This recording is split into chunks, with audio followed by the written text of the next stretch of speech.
আজকে আমি গিয়েছিলাম আমার এক বান্ধবীর বিয়েতে। একই ডিপার্টমেন্ট না হলেও অনেকটা কাছের, তাই সুন্দর করে সাজুগুজু করে এখন আমি চলে গেছি বিয়ে বাড়ির সামনে। ঢুকতেই প্রথমেই দেখা হলো কনের বোনের সাথে, ওর সাথেই আমার আরো কাছের একজন ব্যাচমেটের সাথে।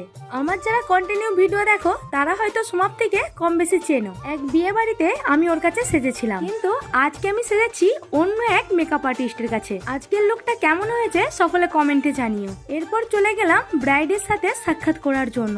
আজকের ব্রাইডকে কিন্তু সমাপ্তি সাজিয়েছে, তোমরা দেখে অবশ্যই জানিও ওর লুকটাও কেমন হয়েছে। ওর সাথে কিছুক্ষণ কথা বলে বেশি বিরক্ত না করে এখন চলে গেলাম স্টার্টার আইটেমে কি কি আছে সেটা দেখার জন্য। বাড়ির পাশেই বিয়ে বাড়ি হলেও কম বেশি অনেককেই চেনা, আবার অনেকে আমাকেও চেনে, যা দেখে সত্যি খুবই ভালো লাগছিল।